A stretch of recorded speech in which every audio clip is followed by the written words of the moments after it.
Bueno, muy buenas tardes a todos los hermanos, a todos los amigos de este canal anunciando el Evangelio. Espero que se encuentren muy, pero muy bien. Les pido por favor a los que se vayan conectando, si pueden compartir, ¿sí? Este vivo que vamos a comenzar en unos minutitos, que ya estamos comenzando, porque no me dio tiempo, la verdad no me dio tiempo a compartir, así que bueno, para que se vayan enterando otros hermanos también. Así que bueno, espero que tengan un día muy bendecido, muy bonito. Vamos a continuar entonces hoy con estas enseñanzas, estas reflexiones, este aprender sobre la doctrina social de la Iglesia. Así que lo vuelvo a saludar a mi queridísimo amigo Carlos. ¿Cómo estás, Carlos? Dios te bendiga. Muy bien, muchas gracias. Muy bien, gracias a Dios, todo bien. Me alegro un montón, Carlos. Y Bueno, bueno, nada, muy contenta, como siempre, siempre te lo vuelvo a decir, pero bueno, súper contenta de esto que puedas venir a mi canal a compartirnos estas enseñanzas. La verdad que es una alegría inmensa, ¿no? Que podamos profundizar en la doctrina social de la Iglesia, una riqueza muy grande. Y bueno, muchísimas gracias por tu tiempo, por tu buena no, disponibilidad. por favor, no, no. Es un gusto, es un gusto. Bueno, hoy habíamos previsto hablar de los principios de la doctrina social de la Iglesia y también de los valores en los que se funda. Así que si te parece, no sé, salvo que tengas alguna pregunta previa o alguna cosa que quedó pendiente de la semana pasada, podemos entrar directamente en materia. No, no, sí, más que nada, bueno, había quedado un tema, pero eso seguro que vos lo vas a abordar cuando consideres que que habías comentado algo de la unidad, la unidad en la diversidad, que no sé si tendrá que Ah, ver con el sí, tema de hoy. claro, sí, sí, sí. Y, Bueno, sí, y comentarles a los que se vayan conectando, a los amigos y hermanos que se vayan conectando, que vamos a tener una amiga que hoy va a venir a compartir con nosotros en un ratito también, así que eso nada muy más. Y te bien. dejo todo el lugar a vos, Carlos. Bueno, no, a ver, hablábamos la semana pasada de cómo se fue estructurando la doctrina social de la Iglesia en la época moderna, digamos, de fin del siglo XIX hasta la actualidad. Cómo los cambios que se produjeron en ese momento histórico, digamos, que fue la revolución industrial, que fue, en fin, las grandes ciudades, el traslado de la gente que vivía normalmente en el campo hacia las ciudades, como trajo aparejado una serie de dificultades, de injusticias, de situaciones agraviantes a la dignidad del hombre, ¿no es cierto? Y bueno, y a lo largo de la historia, digamos, primero con bastante tiempo entre un documento y otro, y luego ahora eh, mucho más a menudo los papas hablan de estos temas y dirigen encíclicas sociales. Bueno, se fue estructurando, se fue sistematizando este pensamiento. Y entonces se elaboraron esto que se llama los principios de la doctrina social de la Iglesia, que serían como las columnas que sostienen la estructura, el edificio, esta catedral hermosa que es el pensamiento, la doctrina social de la Iglesia. Y bueno, y haciendo una comparación con un edificio, con la Acrópolis, por ejemplo, que tiene sus columnas, ¿no? Adelante y las vemos, diríamos que son 5 los principios fundamentales de la doctrina social y el primero y principal y el centro, digamos, que sostiene, digamos, en fin, todo este edificio, es lo que se llama la dignidad de la persona humana. A esto, digamos, a la dignidad de la persona humana se le agrega un segundo principio que de alguna forma maneja o intenta iluminar todo lo que sea el ámbito del pensamiento económico, ¿no es cierto?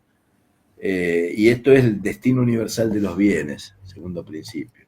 Otro principio es el principio de la participación, que esto va a tener que ver con el Estado, la democracia, los partidos políticos, la forma, digamos, de intervenir, de participar en las decisiones que le corresponden a todos los hombres por ser justamente, por tener esa dignidad que hablábamos al principio. Y otros dos principios más, que son la solidaridad y la subsidiariedad. Estos serían los 5 principios que los vamos a ir desarrollando de a uno. Y todo esto, digamos, todos estos principios apuntan a una cuestión que es central y que atraviesa, digamos, también todo este pensamiento, que es lograr el bien común. Es decir, todo está destinado a lograr el bien común y con dos condiciones, digamos, fundamentales, que serían la justicia social y la opción preferencial por los más pobres, ¿no es cierto? Esto fue un camino que se fue haciendo.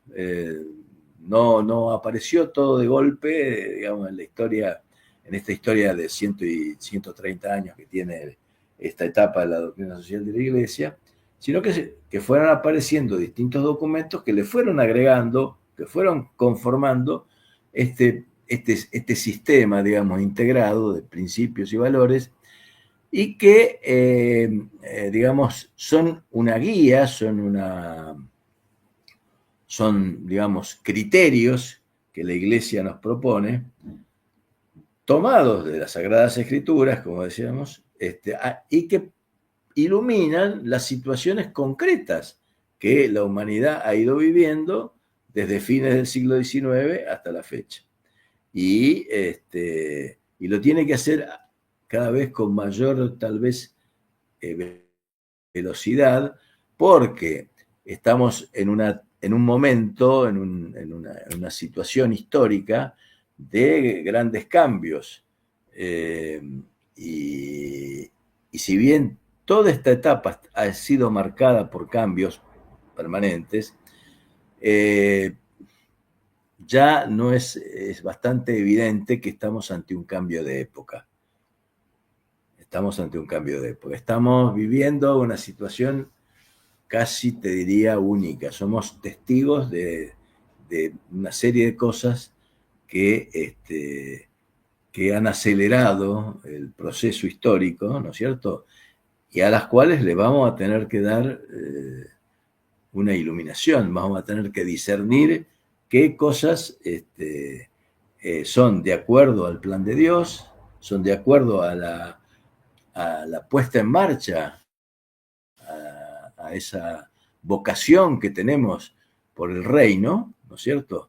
A ese reino que adviene hacia nosotros y nosotros vamos hacia ese reino, que es el final, digamos, de nuestra historia, pero que a la vez, digamos, nos encontramos permanentemente con una serie de situaciones que nos van indicando que efectivamente estamos ante un cambio de época, que no son cambios circunstanciales, sino son cambios muy importantes.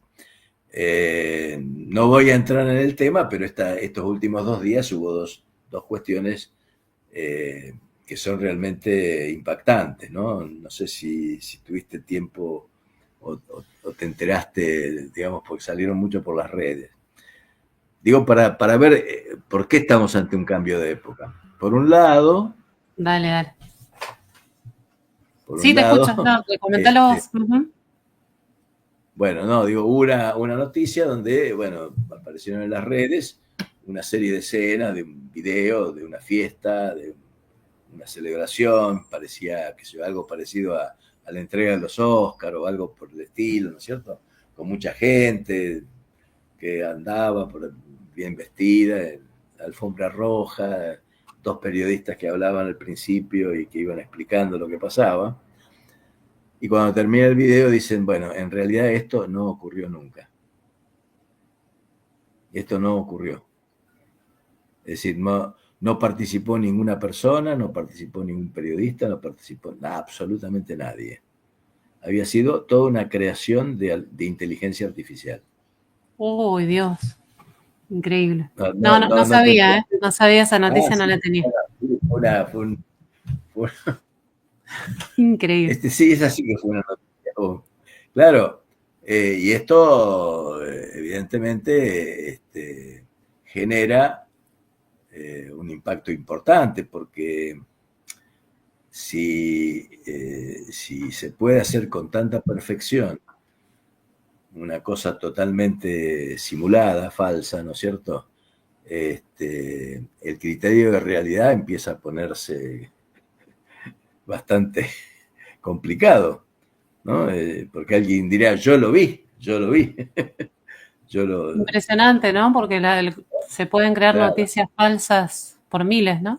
Ahí llegó nuestra invitada, ¿eh? Nuestra amiga. Ahí le cualquier añadimos a cantidad. Laurita. Bueno, Uy, perdón, perdón, perdón, se me salió. ¿Cómo estás, Lauri? Hola, ¿cómo están? Una alegría, ¿eh? Recién llego, recién. Qué ¿qué bueno. tal? Igual, compartir. Estaba escuchando mientras llegaba por YouTube un poquito que estaban hablando de los cambios de época. Sí, sí, sí, Sí, sí. exactamente, de una época de, ¿no? Un cambio de época. No, le estaba comentando a Belén, bueno, dos noticias que fueron impactantes y que de alguna forma están, digamos, poniendo de relieve que estamos ante un cambio de época, porque son cosas que, es decir, hay que empezar a pensar cómo se procesan, ¿no? Una es este tema del video que hicieron de una fiesta que no existió, Ujú. que era absolutamente Ah, todo irreal. falso, sí. Y la otra cosa que también es impactante fue el tema de que unos médicos, unos científicos lograron editar el genoma humano. O sea, eh, trato de explicar. Un niño tenía una enfermedad genética. El genoma humano se descubrió hace relativamente poco. El mapa genético que todos tenemos se descubrió y cómo interpretarlo se descubrió hace poco. Pero el nuevo descubrimiento es que se puede modificar en vivo. Y diríamos, se editó el mapa genético y con eso se salvó a esta criatura de una enfermedad genética. Maravilloso, Sí, ¿no es cierto? No, sí, sí, seguramente tendrá su, Eh, claro, la, mal cosa, la, usado, cosa, obviamente que se puede hacer daño, me imagino. la cosa esa es maravillosa. Claro. Ahora es un instrumento, una herramienta realmente, este, bueno, que vamos a tener que pensar bastante, ¿no es cierto? Bueno, digo, son hechos que están ocurriendo ante nuestra mirada, que pasan alrededor nuestro, y que, bueno, van determinando este cambio de época, ¿no es cierto? Bueno, pero habíamos empezado a decir, esto es una digresión que hacíamos para ver cómo al principio tal vez los documentos de la iglesia eran más espaciados sobre materia social y ahora cada vez son más seguidos porque hay que responder, hay que tratar de iluminar estas situaciones nuevas que se van planteando, ¿cierto? Y también las anteriores, ¿no? Porque también vamos para atrás en algunas cosas que se suponía que estaban resueltas, ¿no es cierto? Bueno, entonces habíamos descrito los 5 principios, digamos, de la doctrina social de la Iglesia y no sé si te parece, podríamos ahora con Laura digamos, en fin, hablando, presentando, después lo vamos a hacer, ya esto merece tal vez un programa, cada uno de los principios merece un programa, porque hay que hablar mucho sobre el tema, pero digamos, podemos ir presentando este tema de los principios, ¿no es cierto? Entonces, decía que el principio fundamental, digamos, al que todo después se relaciona, es este principio de la dignidad de la persona humana. Eh, y esto, digamos, es digamos, eh, entender lo que significa este principio nos permite tal vez verificar la justicia o no justicia, la justicia o la injusticia de cualquier acción humana, sea de carácter personal, social, política, económica, lo que sea. Es decir, tal vez la primera pregunta que nos tendríamos que hacer ante cualquier hecho es, ¿esta situación respeta la dignidad de la persona humana o no la respeta? Porque tal vez me puedan decir, pero es muy eficaz, pero es lo último que se hizo, pero es la última cosa que la ciencia inventó, y es cierto. Pero el tema es, ¿pero va a respetar o respeta la dignidad de la persona? Bueno, de paso, si te parece, Laura, si querés opinar sobre esto o agregar Sí, algo. Laurita, y si querés hacer una pequeña mini presentación de tu persona para que los que no te conocen sepan. No, mi presentación es, soy María Laura, bueno, acá soy docente y mamá y esposa, que creo que es el trabajo más importante que tengo. Em, y la experiencia más importante que tengo, ¿no? Que es esa. Y respecto a esto que decía Carlos, ¿no? Que lo que está diciendo tiene que ver también con lo que con este paréntesis que hicieron en el inicio, ¿no? De estas cuestiones que están sucediendo, quizás lo que nos debemos preguntar para reflexionarlas, para analizarlas, es que, bueno, ante tanto cambio y tan vertiginoso nos mareamos un poco, ¿no? Entonces, pensar eso, ¿no? Estas nuevas cosas, estas nuevas acciones, estos nuevos descubrimientos, eh, más allá de la evolución, ¿no? De las mejoras que puedan hacer en distintos planos sociales, humanos, en términos técnicos, eh, incluso económicos, respetan la dignidad de la persona humana, eso quizás nos podemos preguntar, ¿no? Y ahí eh, ordena, ¿no? Los principios ordenan las decisiones. Creo que eso ayuda mucho. Y no por nada, justamente también escuchaba esta reflexión que hacía Carlos al principio, esta semana en algunos canales de noticias y lo que llamaba la atención, lo que reflexionaban algunos comunicadores es la vuelta a la trascendencia, ¿no? Que necesita el ser humano hoy. Bueno, será por eso, porque necesita un nuevo ordenamiento o volver a los principios fundamentales para poder orientar nuevamente esta vida que se está como desordenando, ¿no? Digo, como para Claro. acompañar así la reflexión. ¿Y Ahora, cuál sería como la concepción más o la definición como para que el que no sabe o por ahí nunca se lo preguntó o se lo planteó, qué es la dignidad humana, ¿no? ¿Qué podríamos decir ahí? Concepto de dignidad humana. bueno, el concepto de dignidad humana surge, digamos, justamente del relato del Génesis sobre la creación del hombre. Porque nos dice el Génesis que el hombre fue creado a imagen y semejanza de Dios. O sea que somos, los seres humanos, el hombre, la mujer, imagen y semejanza de Dios. Por lo tanto, tenemos un vínculo con el Creador, tenemos un vínculo con Dios, que ese solo vínculo, digamos, de ser criaturas nos hace especiales, nos hace, digamos, de tener una dignidad suprema, ¿no es cierto? Incluso Dios nos da una dignidad por encima del resto de la creación para que la podamos administrar, para que la podamos conducir, para que podamos con esa dignidad realizarnos como persona. Y una cuestión importante es ver que generalmente no se tiene en cuenta, pero que al decir que somos imagen y semejanza de Dios, somos imagen y semejanza de un Dios que es uno y trino. Es unidad y trinidad. ¿Mm? Y este ser unidad y trinidad nos da una característica muy especial a los hombres y mujeres.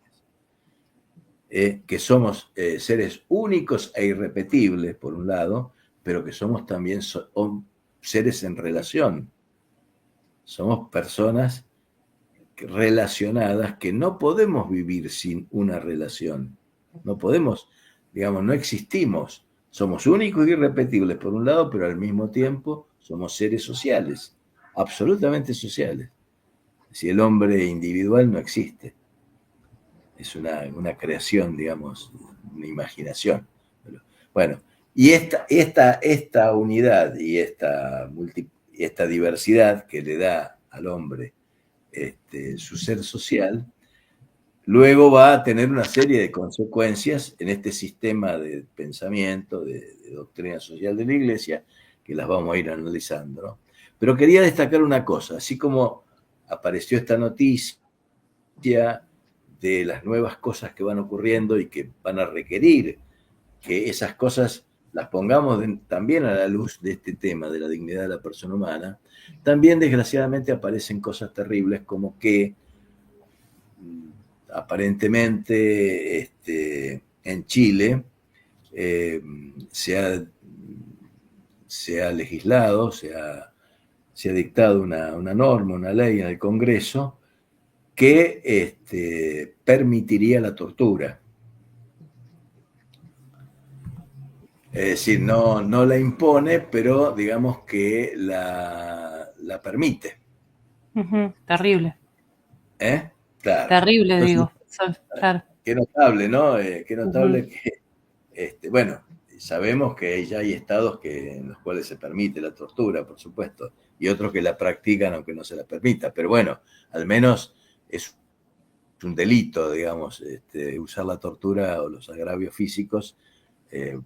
Bueno, está mal que se haga y es un delito, pero digo, pero si la ley lo protege, ya, bueno, ya estamos en una involución total. Entonces, qué notable, ¿no? Porque el hombre es capaz de proyectarnos hacia lo que parece lo insólito, ¿no es cierto? Como este tema de poder editar el genoma humano y al mismo tiempo poder recurrir a las más aberrantes conductas que hemos tenido en nuestra historia, como es la tortura, ¿cierto? Bueno, así somos.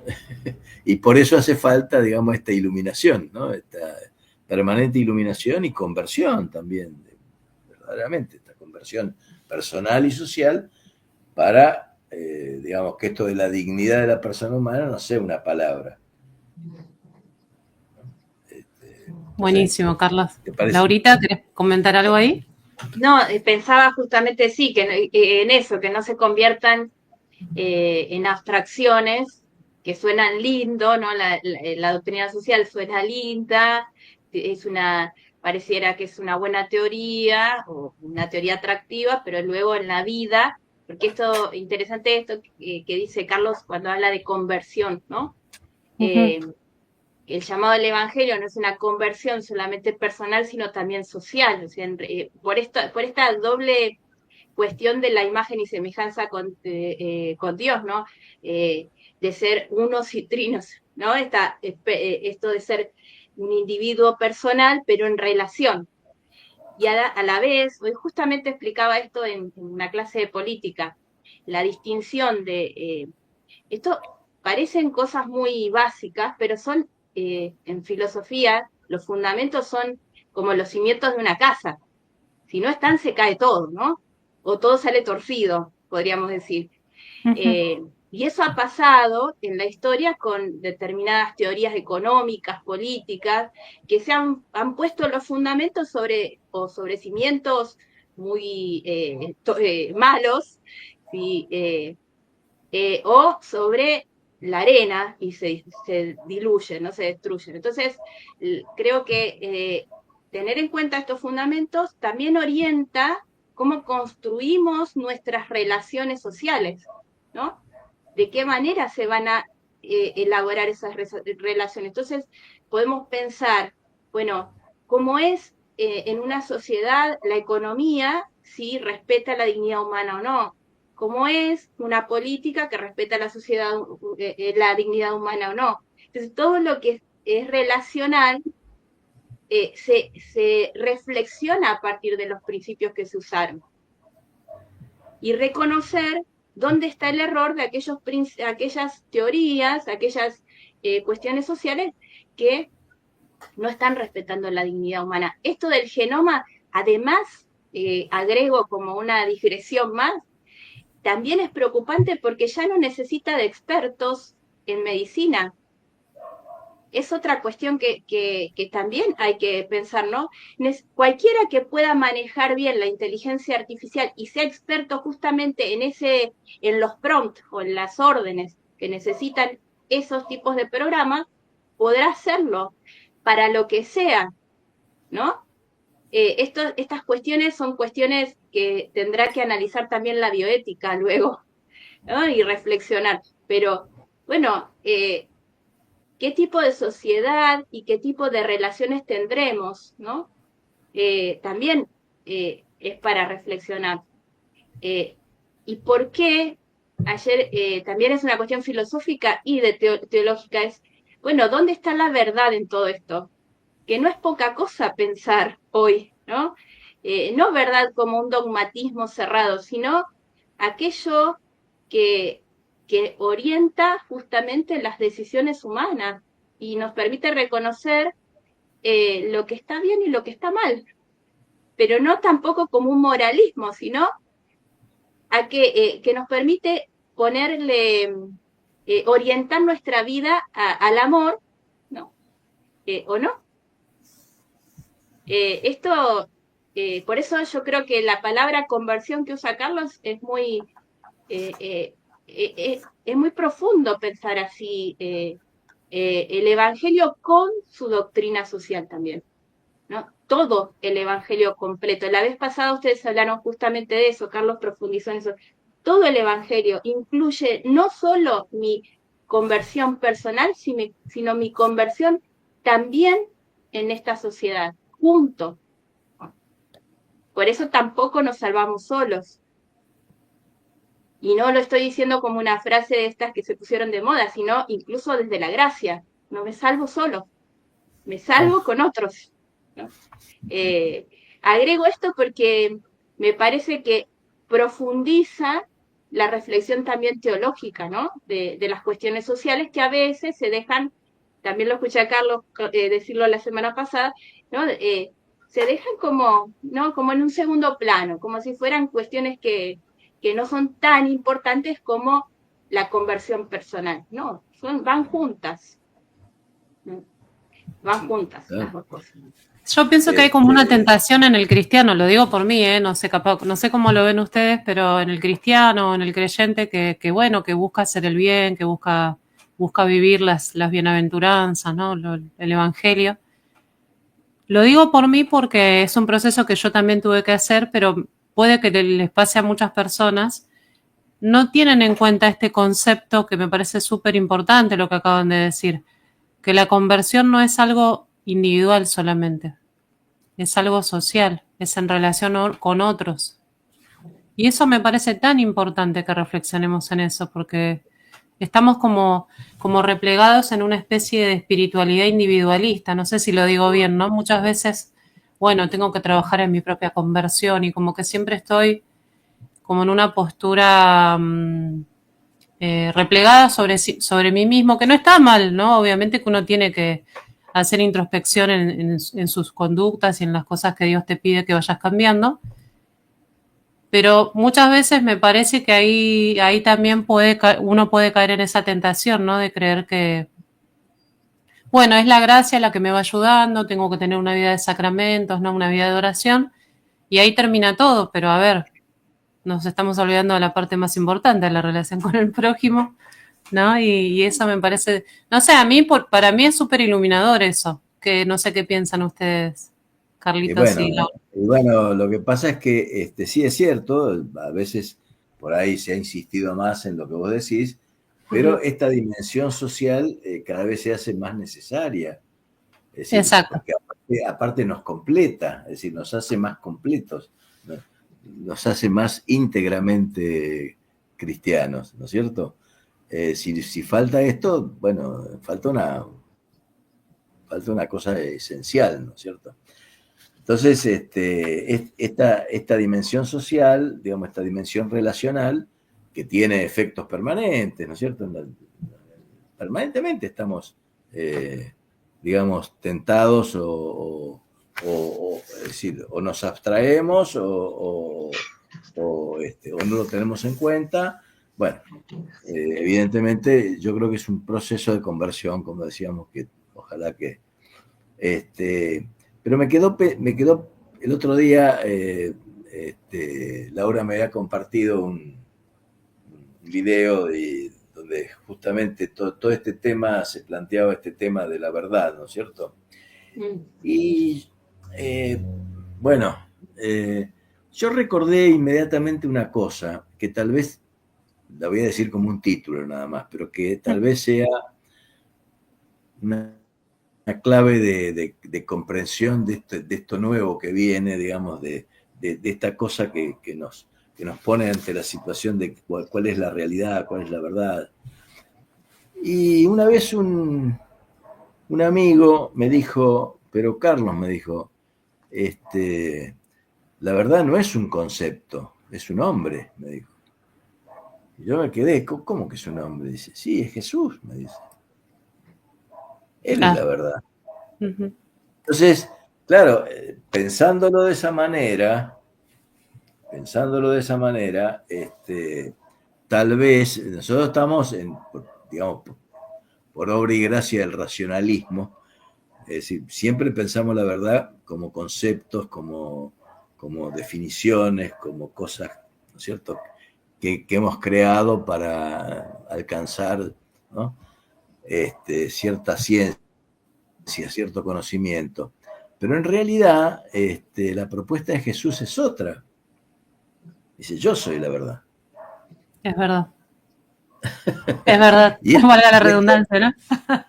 Y esto, digamos, puede ser simplemente uno lo repite y chau, o puede ser un motivo de reflexión seria, profunda, que nos ayuda a descubrir de nuevo este tema de la verdad, a pesar de que inventen un video que no existe, un video de una cosa que no existe. Porque si no, bueno, entramos en un terreno realmente complicado, ¿no? Pero bueno, yo no puedo decir más nada hoy sobre eso, simplemente me acordé de eso y dije, claro, dije yo, evidentemente hay que reflexionar de nuevo a partir de ciertos criterios que tienen 2000 años, pero que a lo mejor los dejamos un poquito de lado, digamos, y el racionalismo nos hizo pensar de otra manera, ¿no? Bueno, una idea, qué sé yo. No, muy bueno ese aporte. Así que, bueno, para ir avanzando, ¿no? Decíamos, la dignidad de la persona humana. El otro principio sumamente importante, el principio maldito, sobre todo en este último siglo, para mucha gente, ha sido el tema del destino universal de los bienes. En realidad, el origen, digamos, del destino universal de los bienes aparece como doctrina en la obra de los padres de la Iglesia en el siglo III o IV del cristianismo, ¿no es cierto?, de nuestra era. Pero se desarrolla mucho a partir, digamos, también de las encíclicas sociales, donde se había puesto digamos, como dos concepciones antagónicas, el tema de la propiedad privada, ¿no es cierto?, y el tema de la propiedad pública o del Estado, ¿no es cierto?, de los bienes. Y donde la Iglesia nos recordó que los bienes de la creación y los bienes que el hombre fue generando a partir de su inteligencia, que también es un bien que Dios le dio, son comunes, son de todos, porque Dios se lo dio a todos, absolutamente a todos, porque esos bienes iban a ser los que sustentaran su vida, los que sustentaran su existencia, de su familia, en fin, los que lo hicieran realizar. Y entonces, este criterio, digamos, del destino universal de los bienes se transforma en una, digamos, situación donde, claro, yo recuerdo hace poco cuando el Papa Francisco simplemente lo repitió una cosa que se viene diciendo hace años, ¿no? Y dijo, bueno, pero el derecho de propiedad es un derecho secundario. Y algunos se agarraron la cabeza, qué bueno, ¿cómo dice eso? ¿Cómo va a decir que entonces pone en duda el derecho de propiedad? Y es un derecho secundario, porque el derecho primario, prioritario, es el destino universal de los bienes. Sí, este es el derecho primario. Todo tiene que estar subordinado, en el sentido evangélico, ¿no es cierto?, a este destino universal de los bienes. Por lo tanto, la Iglesia siempre dijo, no, sí, el hombre necesita tener cosas propias, sí, obviamente, claro que las necesita. Y en ese sentido está bien la propiedad privada. Pero ojo, que todos puedan acceder a la propiedad privada, no sea que algunos puedan y otros no puedan, y algunos puedan demasiado y otros no puedan casi nada, y algunos puedan todo, y otros absolutamente nada, ¿no? Como, digamos, como fue ocurriendo en un sistema económico donde el 1% de la población mundial tiene el 90% de los bienes, dice. Bueno, evidentemente algo salió mal. En esta película algo salió mal porque, ¿cómo pudo ser esta situación? Bueno, entonces, tampoco podía ser que el Estado se atribuyera como organismo, digamos, la propiedad de todo, que era el pensamiento comunista, el pensamiento de la Unión Soviética, del marxismo. Tampoco podía ser de esa manera porque la libertad del hombre, la dignidad del hombre hace que tenga que deba tener cosas que sean propias, etc. Bueno, muy bien. Y desgraciadamente en esto, en los últimos 60 años, hemos ido involucionando, ¿no? Hemos ido dejando, bueno, que avanzara un pensamiento que no es cristiano respecto de los temas económicos. Yo recuerdo en los años 60, yo soy grande, entonces puedo recordar cosas de los años 60. Era normal hablar de la cogestión de las empresas. Digamos, no todo el mundo estaba de acuerdo, pero digamos, no solamente se podía hablar desde el punto de vista teórico, sino que había muchas empresas cogestionadas en el sistema capitalista. Por ejemplo, en Alemania había producido toda una corriente económica, que creía conveniente que los trabajadores sean dueños también de las empresas, tuvieran acciones, y que tuvieran parte en la dirección de las empresas, en la gestión de las empresas, en el control de las empresas. Yo recuerdo hace unos años, me invitaron en Chile a un congreso, y tuve que hablar sobre este tema, y había ahí un empresario muy importante, chileno, un hombre grande, y me dijo, bueno, a ver, nosotros practicamos este tema del destino universal de los bienes a partir de la cogestión. Y me explicó cómo en sus empresas, que eran muchas, muy importantes, incluso estaban en Argentina también, bueno, ellos tenían un sistema de cogestión, donde, bueno, los trabajadores tenían que ver con la propiedad, no solamente con la gestión administrativa o qué sé yo, o técnica, sino también con la gestión con la propiedad del bien, ¿no es cierto?, de la empresa. Bueno, eso que en los años 60, digamos, parecía normal, o era, digamos, no digo que fuera mayoritario, pero había mucho, bueno, hoy bueno, sería causa de escándalo, ¿no? ¿Cómo van a pensar semejante cosa? Bueno, era un pensamiento de la doctrina social de la Iglesia, que quedó medio archivadito. quedó, Quedó en ahí la guardadito. quedó medio archivado, pero bueno, pero digo, yo lo recuerdo. Entonces, a ver, el derecho primario, entonces, original, el derecho natural, es el destino universal de los bienes.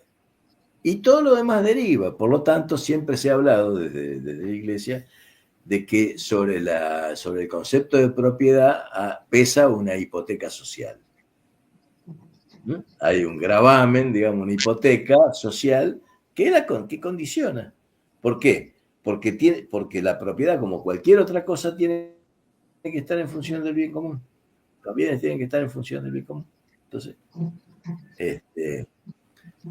ahora, bueno, creo Bueno, que, no ahí sé, Laura, ¿qué opina? Pero me parece que, digamos, tal vez las nuevas generaciones ya ni se plantean estas cosas a veces. Ya han que vivido una época que, ¿no? Me parece, no sé.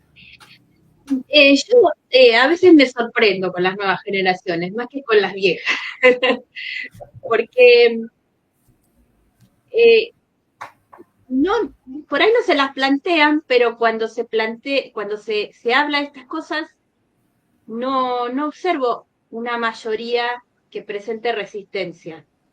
Ujú.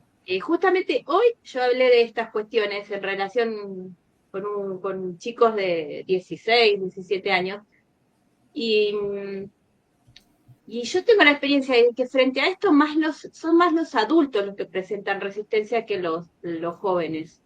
Ah, bueno, me Cuando se les alegro. dan razones, ¿no? Cuando se les dan razones, porque el tema es explicar, fundamentar por qué. Eh, es decir, yo pensaba mientras Carlos hablaba, volvía a esto de la conversión social, decía, claro, si yo lo pienso en términos evangélicos, porque aquí no nos tenemos que olvidar que estamos hablando de justamente cuando decimos que la verdad es una persona, esa persona trajo como mensaje todo esto que estamos hablando, solo que la iglesia lo fue desarrollando como doctrina, ¿sí? Por eso no son conceptos, sino que es una verdad que se va develando, diríamos en teología, se va mostrando, ¿sí?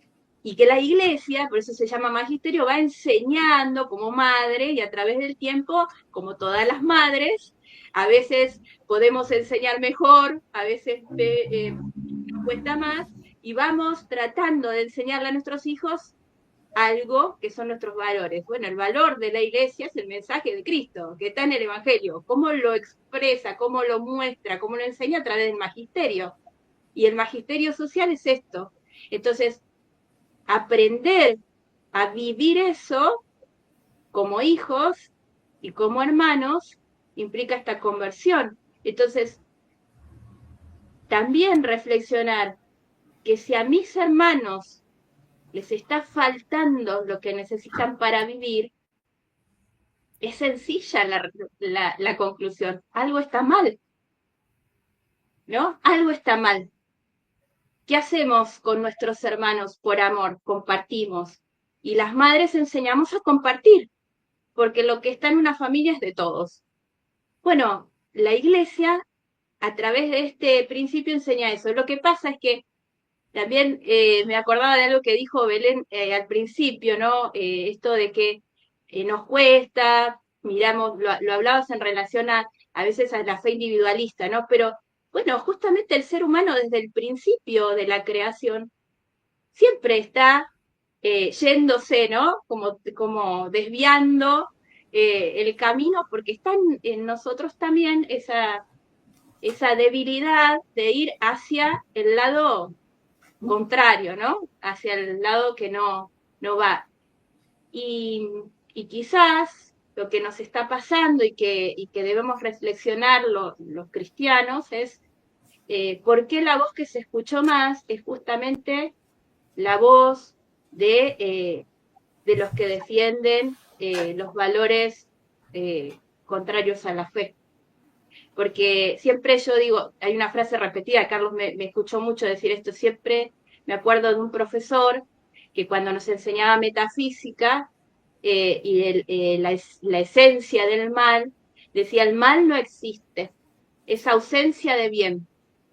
Y cuando en teología, el profesor de teología nos explicaba eso, en la moral decía, bueno, el mal avanza, pero no porque tiene fuerza en sí mismo, sino porque el bien retrocedió. Lo estoy simplificando mucho, pero porque está bueno que se entienda, ¿no? Habría que hacer todo un análisis teológico, filosófico, pero ¿a qué me refiero con esto? Quizás hemos bajado mucho la voz, pero no porque tengamos que gritar estas cosas, sino porque hay que dar testimonio, ¿no? Y testimonio es hablarlas como estamos haciendo acá, expresarlas claramente con nuestra vida, y a veces también testimonio es que cuando las decimos nos tengamos que bancar eh, el contra, ¿no? El que nos miren mal, el que nos digan comunistas, como le dijeron al Papa cuando dijo eso que decía Carlos, sos comunista, no soy cristiano y vivo el O ya estás Evangelio. metida en política, ¿no? Ya te veo Claro, militando. No tiene sí. nada que ver, claro. No, y si fuera también, tampoco está mal, porque No, no es que parte esté de la mal, pero la tarea, gente lo ve claro.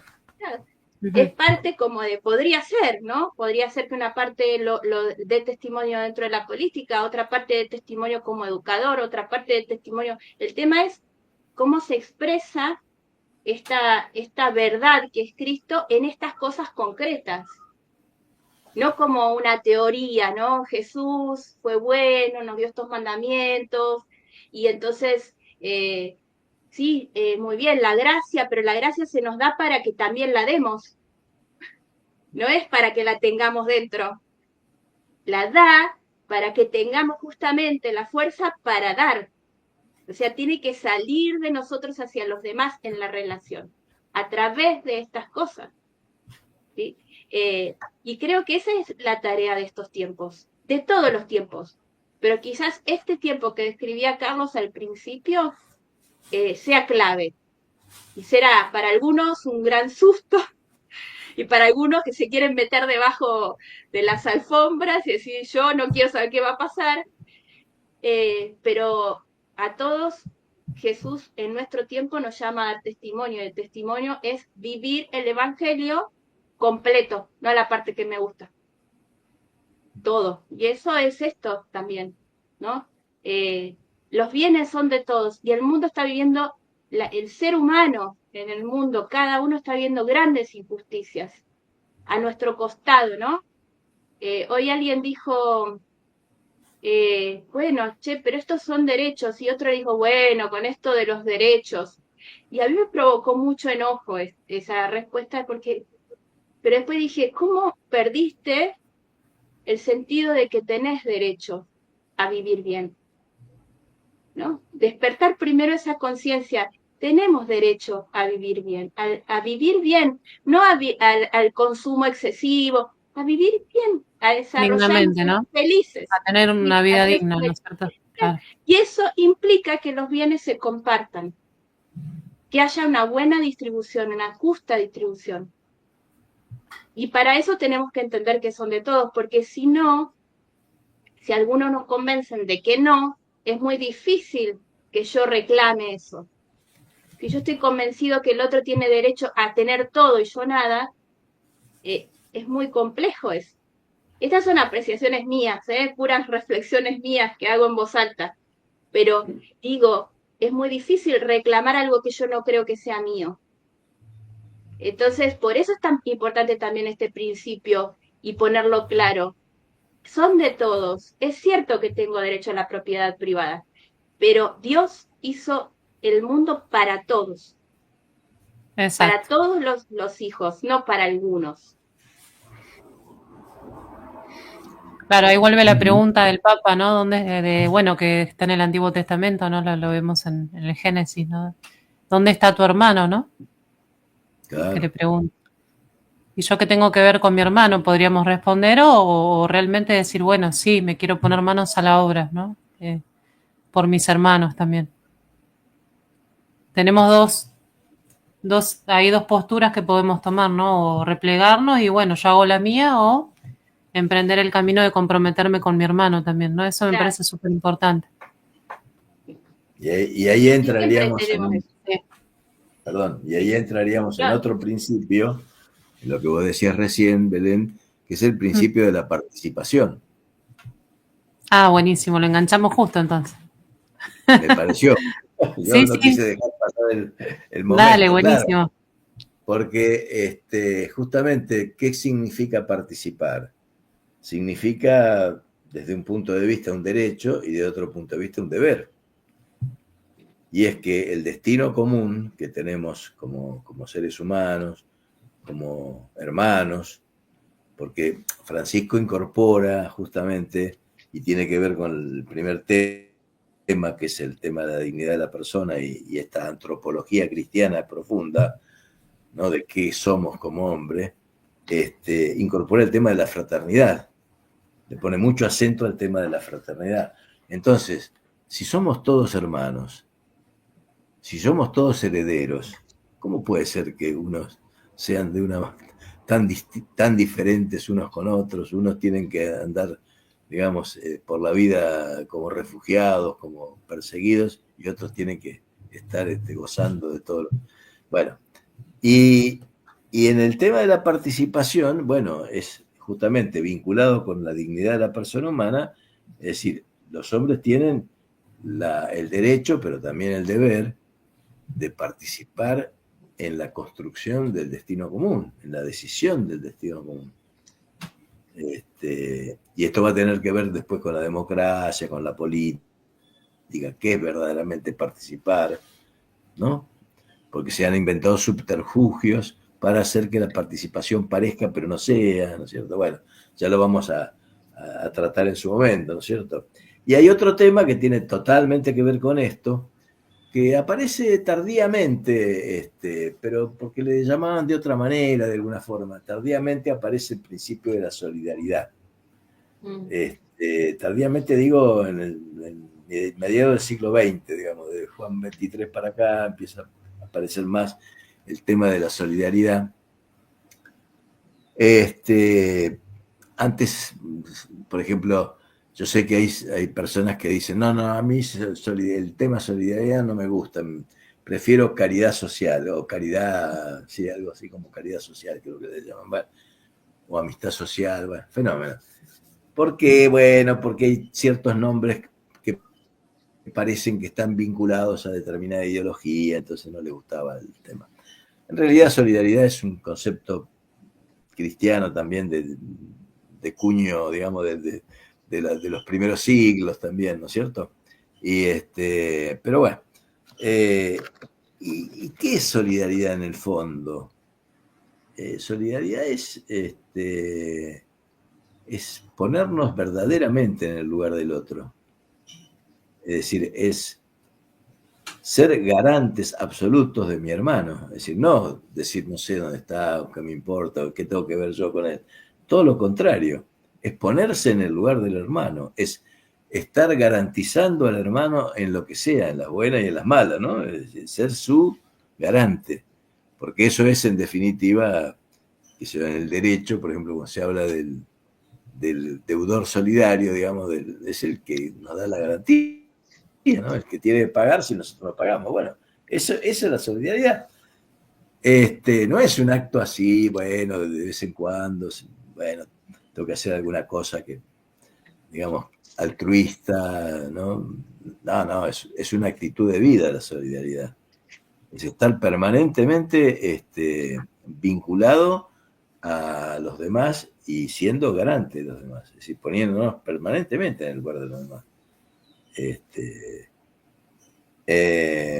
Bueno, esto, entonces, la participación y la solidaridad tienen que ver con el destino universal de los bienes y fundamentalmente tienen que ver con la dignidad de la persona humana.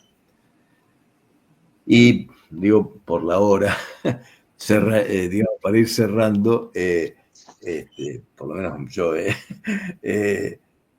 nos queda el tema de la subsidiariedad. Y es una cuestión muy, muy interesante, porque desde Pío XI, que fue un poco el que primero habla de este tema, Pío XI,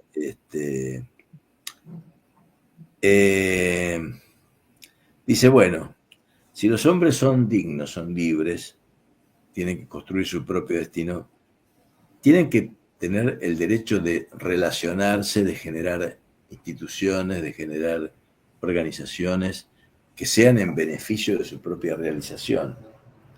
Y entonces, como tienen ese derecho, una entidad superior, por ejemplo el Estado, por ejemplo una multinacional, una empresa importante, no puede ahogar esa iniciativa que el hombre se da en generar una comunidad, en generar un proyecto, en generar una cosa que le es útil para su propia realización. Aunque el otro le diga, no, pero yo lo voy a hacer mejor, porque tengo más bienes, o porque tengo más herramientas, o porque tengo más elementos. Entonces, dejar que lo hago yo. No. Al revés. No, si tenés más elementos, sé subsidiario con el que lo está haciendo por su cuenta y no los tiene. No sé si se entiende, ¿no? Sí. En definitiva, hay un aspecto, digamos, que es que las organizaciones superiores no ahoguen la creatividad de los hombres, de crear sus propias instituciones, organizaciones, comunidades, etcétera. Por un lado eso. Es decir, que no estén permanentemente cooptando, digamos, tratando de controlar todo lo que el hombre hace separado, junto. Y por otro lado, desde el punto de vista positivo, es un deber de ayuda. Tiene que ayudar. Es decir, tiene que ayudar a que eso se desarrolle. Y eso es el subsidio. Eso es subsidiariedad. Yo puedo dar un ejemplo que uso, pero es muy, muy simple de la vida cotidiana, porque este principio sirve para todo en la vida social. Uno lo piensa en términos económicos en general, ¿no? Uno piensa en subsidio y piensa en subsidio al colectivo. Siempre pasa esto, por lo menos cuando yo hablo de estas cosas, ¿no? Entonces yo voy más a la esencia básica de lo que es el subsidio en los principios educativos, ¿no? La naturaleza humana tiene en sí un orden orgánico de desarrollo natural, podríamos decir, para decir también, hablo lo más sencillo que puedo, ¿no? Y necesita algunas ayudas para desarrollarse, ¿sí? Yo siempre en el aula doy el ejemplo de una planta. A mí me gustan las plantas, entonces están la planta en general, hay plantas que uno las pone y les tiene que poner en tierra, les da ciertas condiciones y esa es la primera ayuda. Pero si ya le agrego agua de más porque quiero que estoy encima y la pongo más al sol y la corro de acá para allá, ya la planta como que empieza a marchitarse a veces, porque le estoy dando más ayuda de la que necesita, ¿no? Entonces, en esto del subsidio es como una tarea artesanal. Igual que tenemos que tener los padres con los hijos, ahí ya se nos hace más complicado. Es decir, hay un tiempo para cada cosa en el desarrollo de un niño, ¿no? Hay un momento en el que yo le doy el tenedor y le enseño a agarrarlo y tengo que dejar de darle la comida en la boca. Pero hay un momento en el que le tengo que dar la comida en la boca porque si no se muere, no come. Entonces, reconocer cuál es el momento es casi artesanal. Nadie me dice, mira, a partir de este día vos tenés que darle la comida en la boca y a partir de este día tenés que sacarle el tenedor. si uno mira su experiencia, por lo menos Belén es mamá también como yo, pero Carlos es papá, pero no sé si recuerdas, ve sus nietos, todos los que sean padres o tienen algún niño, hace ese registro y es casi artesanal ese reconocimiento, ¿no? De cuándo ayudar y cuándo no. Entonces, en lo social también debemos aprender a observar. No está escrito todo, yo tengo que hacer esto, acá hay que ayudar, acá no. Aprender a observar también cómo es las comunidades, cómo esos grupos que yo acompaño, si me tocara acompañar, van desarrollándose y bueno, cuándo necesitan una intervención o cuándo yo estoy interfiriendo. La intervención ayuda al desarrollo. Lo otro interfiere en el desarrollo, como cuando la mamá sigue dándole de comer en la boca porque cree que lo está ayudando, pero en realidad no está ayudando, está interfiriendo en el desarrollo del movimiento de la mano, ¿no? Y así podríamos dar un montón de ejemplos. Entonces, esta distinción artesanal, a mí me gustó porque el Papa Francisco usó mucho esto de lo artesanal y creo que hay que volver a ese concepto pedagógico de las pedagogías humanistas, ¿no? De que nosotros tenemos mucha riqueza en eso, que también se pueden aplicar a esto. Reconocer que es una tarea artesanal, que no hay recetas dadas para lo social, ¿no? Que hay que aprender a mirar, y está el discernimiento, discernir, y a partir de eso tomar decisiones en conjunto también con los otros, ¿no? Y a veces uno piensa que lo que está decidiendo está bien, pero la realidad me va diciendo que no, entonces ahí cambiar y retroceder y reformular. Y eso también es parte de la subsidiariedad, que a veces en la participación, en las tareas sociales, creemos que tenemos que hacer todo o decir o mandar, ¿no? Decir, vos tenés que hacer esto, vos tenés que hacer aquello, y entonces todos. Bueno, eso a veces se convierte en algo más fácil, porque es más rápido. La casa también. Vos andás a hacer esto, vas a hacer lo otro, vas a hacer lo otro, y bueno, pero el otro se convierte un poquito en un inútil, diciéndole en términos prácticos, porque yo le estoy diciendo todo lo que tiene que hacer. Entonces, cuando tiene que tomar decisiones, tampoco las sabe tomar, porque nunca tuvo que decidir y encontrarse con la incomodidad, por ejemplo, de agarrar un tenedor, ¿no? Entonces, esto creo que también puede ayudar a cómo en la vida práctica tenemos que discernir o aplicar estos principios, ¿no? Porque en la teoría nos parecen maravillosos. Yo he escuchado leído miles de libros de esto. El tema es, bueno, ¿y esto cómo se hace? En lo más sencillo. Primero, también nos sirve para la vida social familiar, ¿no? ¿Cómo ayudo? ¿Cómo acompaño la vida?